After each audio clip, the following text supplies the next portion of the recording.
On the third leg of his six-nation tour of Russia and 5 Central Asian countries, Prime Minister is in Russian city of Ufa. Prime Minister held talks with presidents of Russia and China in Ufa ahead of the BRICS and SCO summit to be held today. During their talks, Prime Minister Modi and Russian President Vladimir Putin resolved to take strategic bilateral talks forward and discussed India's accession to the Shanghai Cooperation Organization.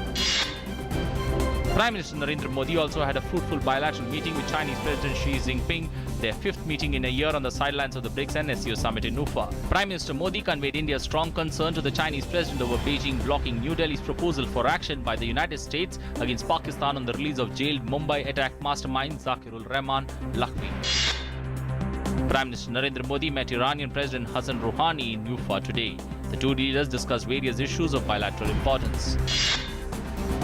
Prime Minister Narendra Modi is likely to meet his Pakistan counterpart Nawaz Sharif on the sidelines of the SCO summit in Ufa tomorrow. Foreign Secretary S. Jaishankar refused to confirm the meeting but said possibilities are there of PM Modi meeting Nawaz Sharif. Madhya Pradesh Chief Minister Shivraj Singh Chauhan today met the family of TV journalist Akshay Singh in New Delhi, who died while covering the Vyapan recruitment scam. Speaking to media after meeting the family, Chauhan said he assured the family of an unbiased investigation into the death of Akshay Singh.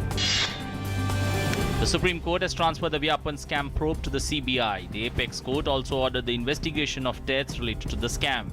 The Apex Court issued notices to Madhya Pradesh government and the centre over removal of governor of the state on the ground of his alleged involvement into the scam.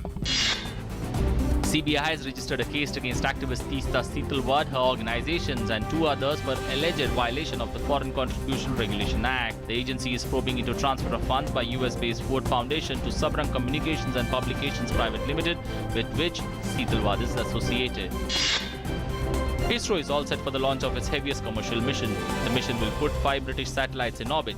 The 62.5-hour countdown for the 10th July launch began on Wednesday morning. ISRO's workhorse Polar Satellite Launch Vehicle will blast off at 9:58 p.m. tomorrow from the Satish Dhawan Space Center at Sriharikota.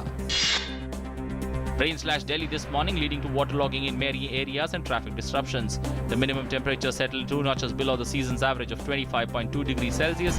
The humidity was recorded at 92% at 8:30 a.m. Amid tight security, a fresh batch comprising 1,885 pilgrims today left from the base camp from Jammu to the cave shrine of Amarnath. With today's batch, as many as 17,487 pilgrims have so far left from Jammu base camp to Amarnath shrine. Greece Prime Minister Alexis Tsipras has promised his government will submit credible reform proposals to its creditors by Thursday. Tsipras was speaking during a fractious debate on the Greek debt crisis in the European Parliament. Greece is desperate for a third bailout to avoid bankruptcy and possible crashing out of the euro currency. In Iraq, 24 suspected members of the Islamic State have been sentenced to death by a court for their role in the massacre of hundreds of soldiers in June 2014. As many as 1,700 soldiers were killed when the IS militants overran the military base near Tikrit. Former Italian Prime Minister Silvio Berlusconi has been found guilty of bribing a senator in 2006 in an attempt to bring down the then centre-left government. A Naples court sentenced Berlusconi of 3 years in jail and banned him from holding public office for 5 years. The 4-time Prime Minister denied the charges. Berlusconi will not, however, have to serve the sentence as the case statute of limitations expires later this year.